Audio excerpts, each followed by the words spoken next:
Democrático de la Unión UNES, Andrés Arauz, con quien estamos ya conectados en este momento. Andrés, ¿cómo está? Gracias por haber aceptado este diálogo. Bienvenido a la programación.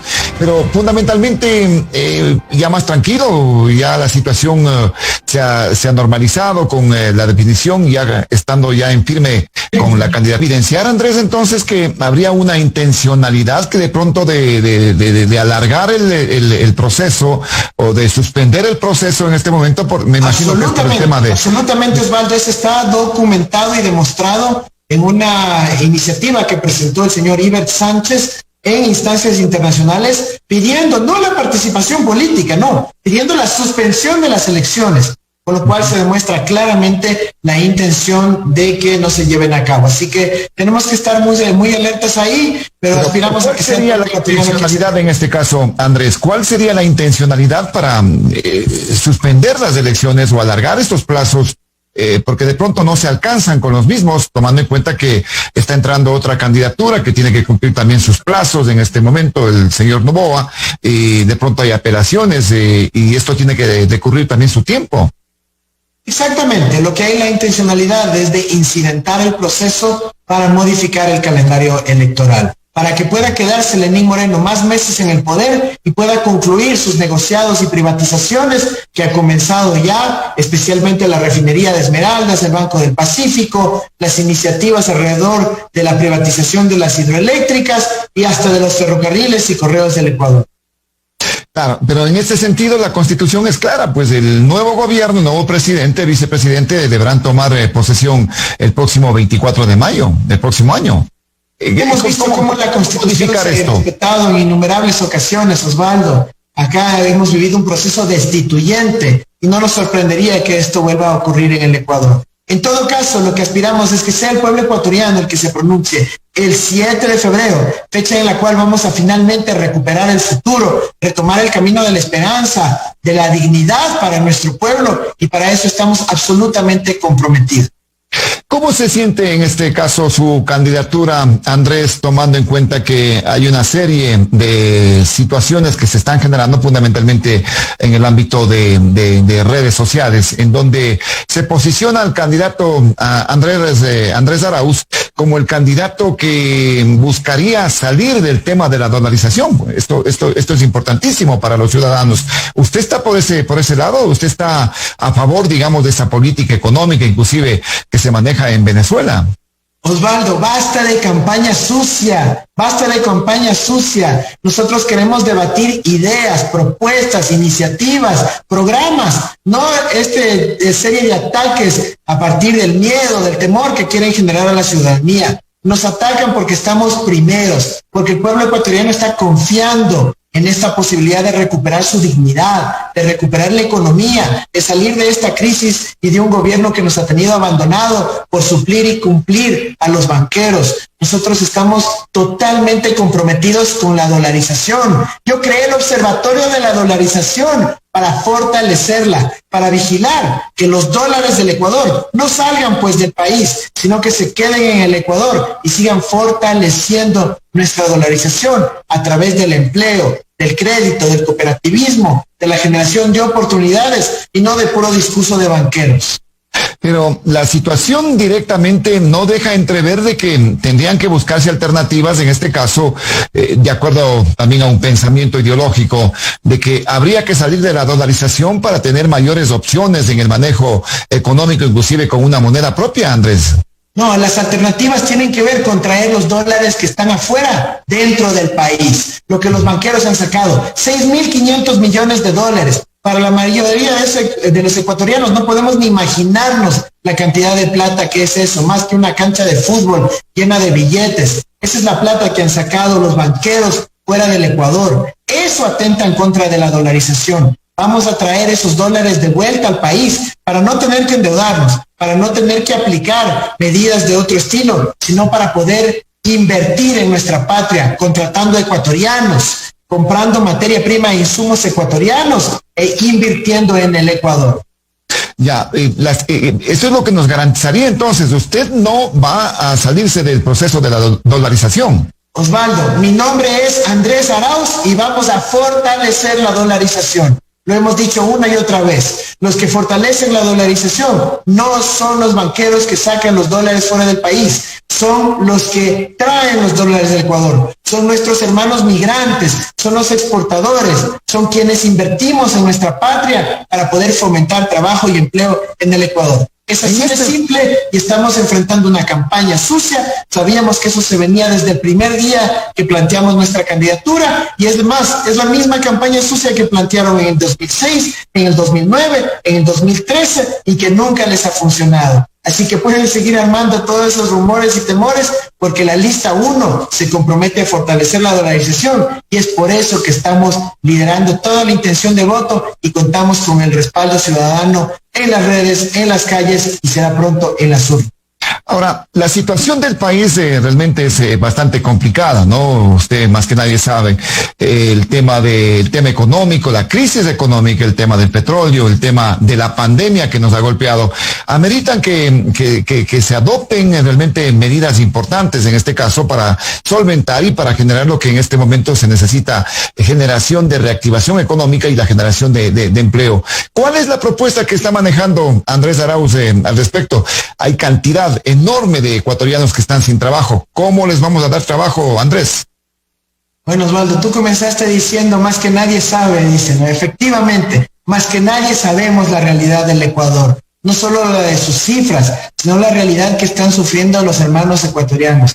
Mira, hemos recorrido tantas provincias, tantas zonas del país, pero yo te voy a dar un ejemplo. En Los Ríos hay producción, hay trabajo, pero no se están respetando los precios justos, no se están respetando los sistemas de comercialización. En la provincia del Cotopaxi estamos viendo cómo no se respeta el precio de la leche y todo eso genera más debilidad económica para las familias. Nosotros vamos a recuperar un Estado presente, que haga que se respeten las leyes que favorezcan a los pequeños productores de nuestra patria. Y por supuesto, para que puedan vender, para que tengan clientela, los locales comerciales, las tiendas, las distintas iniciativas productivas y de emprendimiento en nuestro país, necesitamos que haya gente que compre. ¿Cómo se logra eso? Poniendo dinero en los bolsillos de las familias ecuatorianas para que la madre de familia pueda salir a la tienda local comercial, al mercado y reactivar la economía, alimentando a sus hijos, pudiendo cubrir sus necesidades, pasando una noche tranquila, pero a la vez generando trabajo y empleo para el resto del Ecuador. Pero ¿cómo se va a poner ese dinero en los bolsillos de los ecuatorianos?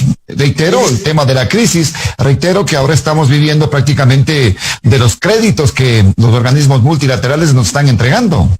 Mira, lo que hay con esos créditos es una política básicamente de dependencia. El Ecuador tiene suficientes recursos para cubrir sus necesidades. El problema es que aquí lo han mandado todo afuera. ¿Qué vamos a hacer? Vamos a repatriar parte de los 5.400 millones de dólares que tiene un banco de Suiza, el propio Estado ecuatoriano, y vamos a ubicar esos dineros en los bolsillos de las madres de familia, mediante transferencias de incentivo económico. ¿Cómo es esto de la emergencia de la pandemia? Vamos a ver líneas de crédito, más de 1.000 millones de dólares para mujeres emprendedoras, jóvenes emprendedores, pueblos y nacionalidades indígenas del Ecuador y al campo ecuatoriano, a través del sistema cooperativo de ahorro y crédito y a través de la banca pública. Vamos a evitar que los banqueros sigan acosando a la ciudadanía que todos los días recibe notificaciones de que tienen que pagar cantidades enormes de recursos o si no les mandan a la central de riesgos. Y además, para la llamada les cobran hasta $20 por hacerlo.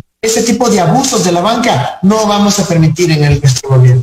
Ahora, pero el dinero, 5.400 millones en un banco suizo, ¿de dónde? ¿Cómo así? ¿Por qué razones está esa plata por allá?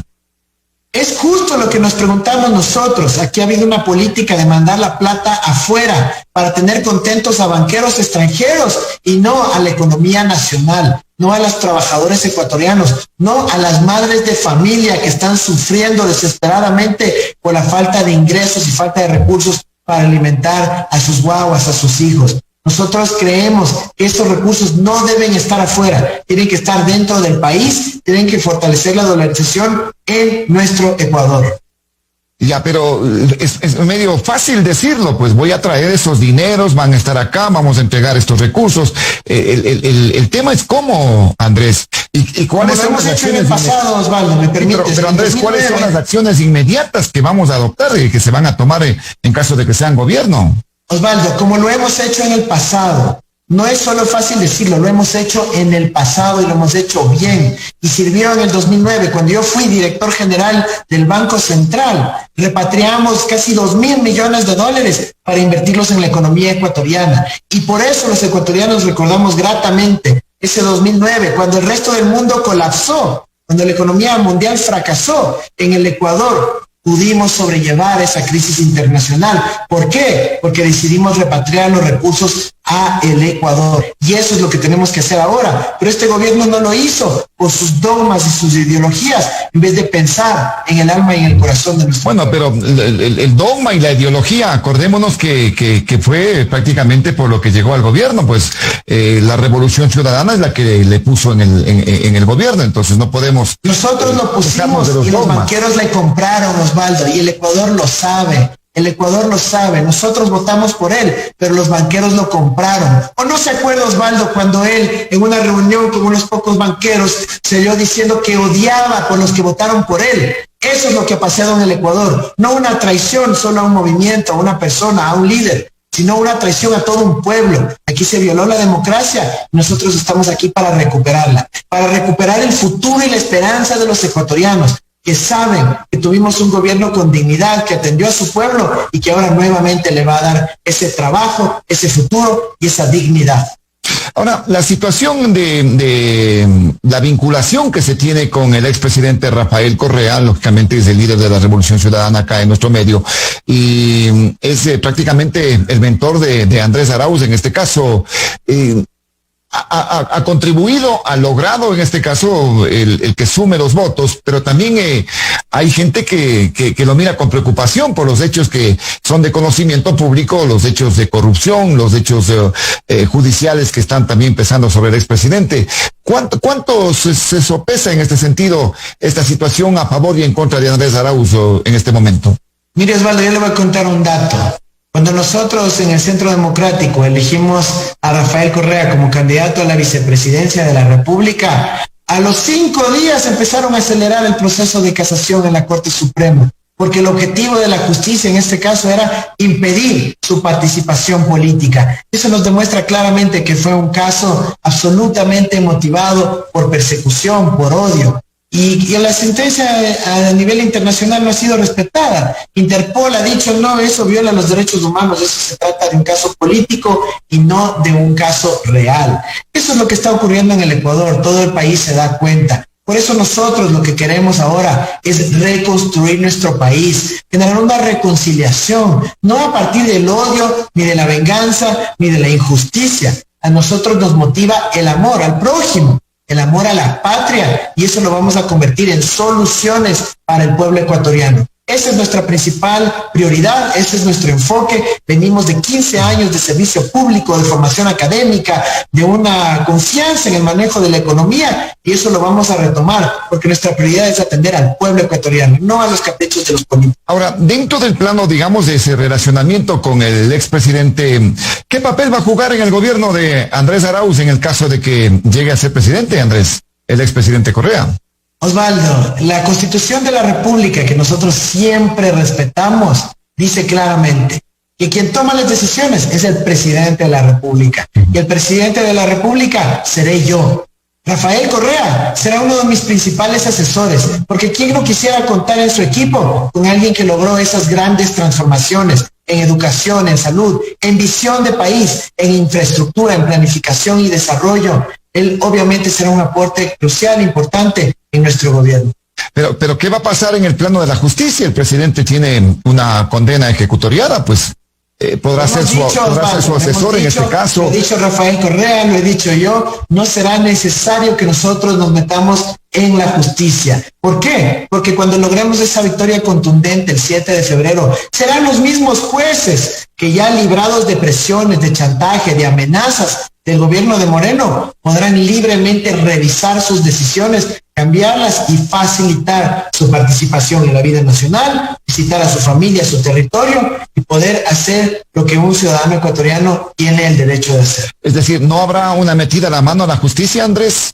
Nosotros estamos comprometidos a lograr una verdadera independencia judicial y para ello vamos a contar con el apoyo y el aval del relator especial de independencia judicial de las Naciones Unidas, quien ha estado ya vigilando cómo este concurso amañado del Consejo de la Judicatura ha tratado de meter jueces a la Corte Nacional así por abajo. Es la propia Naciones Unidas la que nos dará ese principal aval de cómo lograr la independencia judicial en el Ecuador, que no utilice el odio, que no utilice la persecución, sino que empiece a solucionar los problemas de la gente. Por favor, la ciudadanía no le interesan las broncas de los políticos, le interesa que los jueces no dejen sueltos a los delincuentes que están asesinando, que están robando, que están violando. Necesitamos que los jueces nuevamente se pongan pilas y atiendan a las necesidades de su pueblo, que por estar ocupados en la persecución política han descuidado la seguridad de nuestro país y hoy vemos las consecuencias. ¿Qué se va a hacer en el ámbito a propósito de seguridad en este caso, Andrés?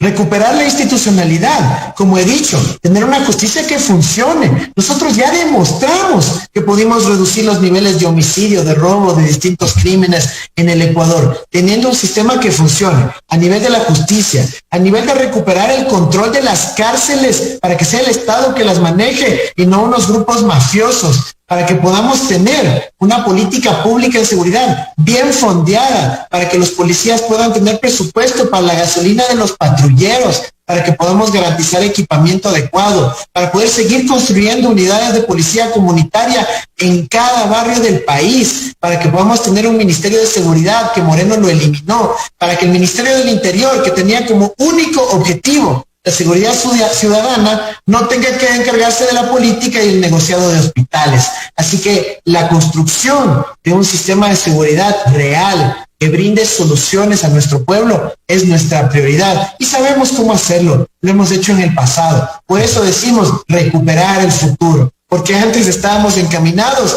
nos truncaron ese futuro, ese camino al desarrollo.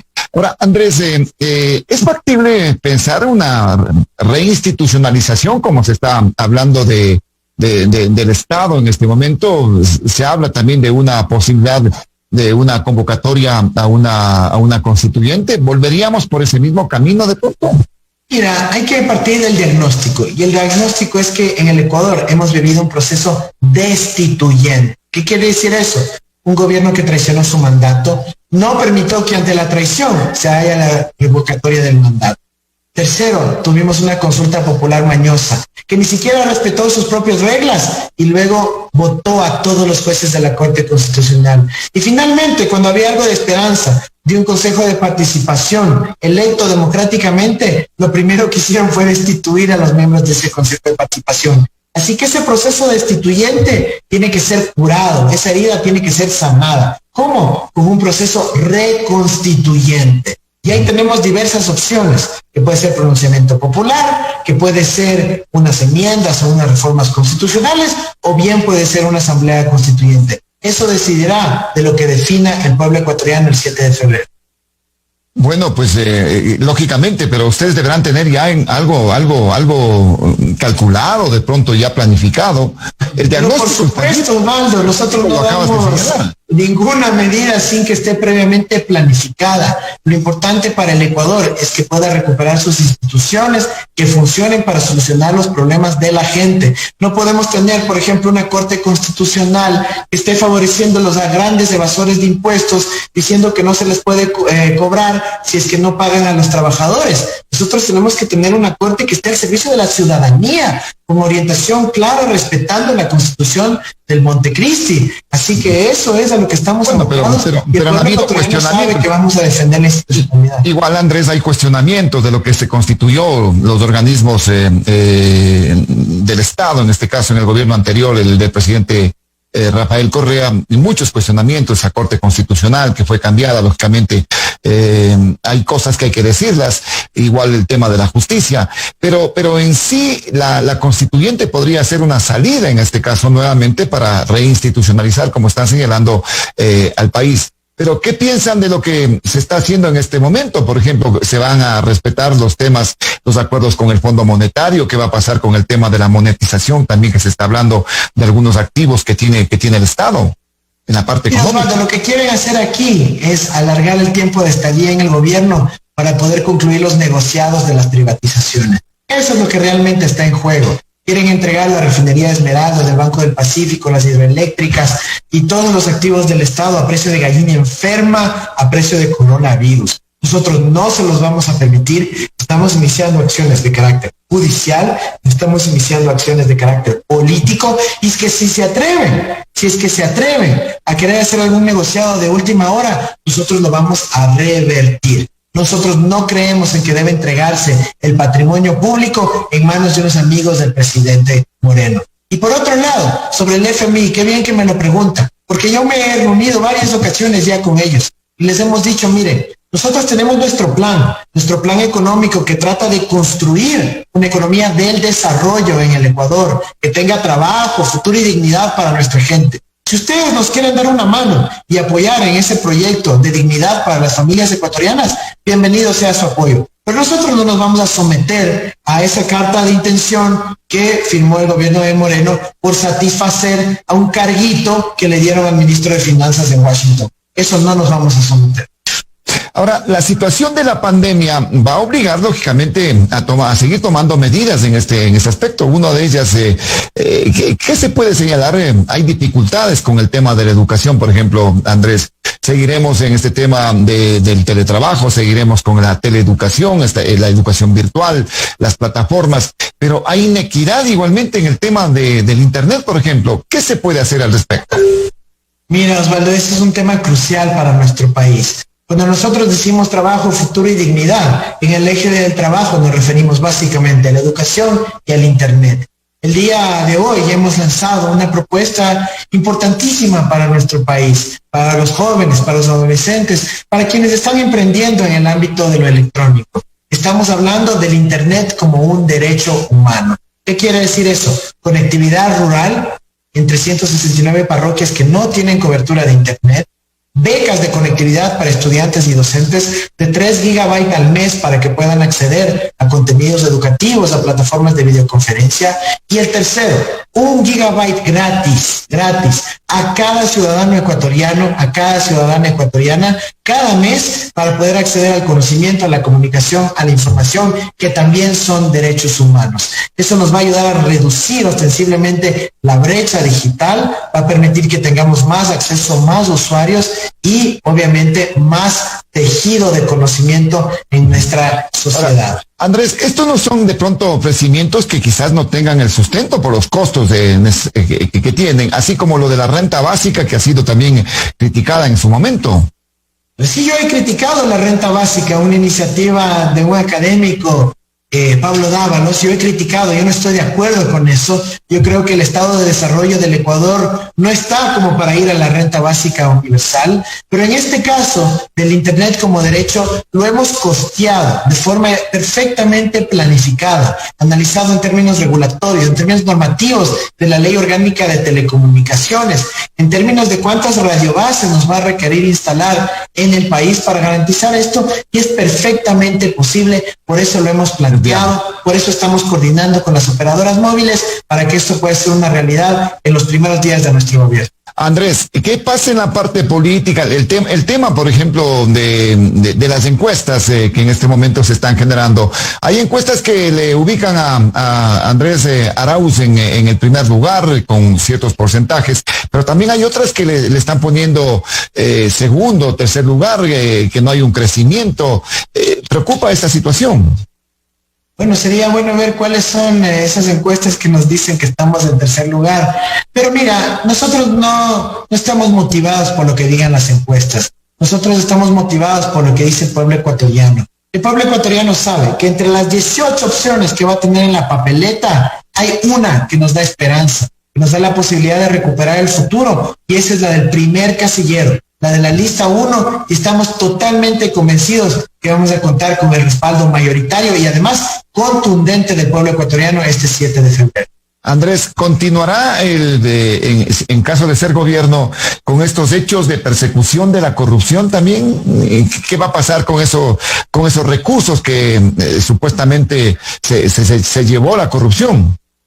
Mira, nosotros estamos motivados no por el odio, no por la venganza, peor por el codazo como forma de hacer política.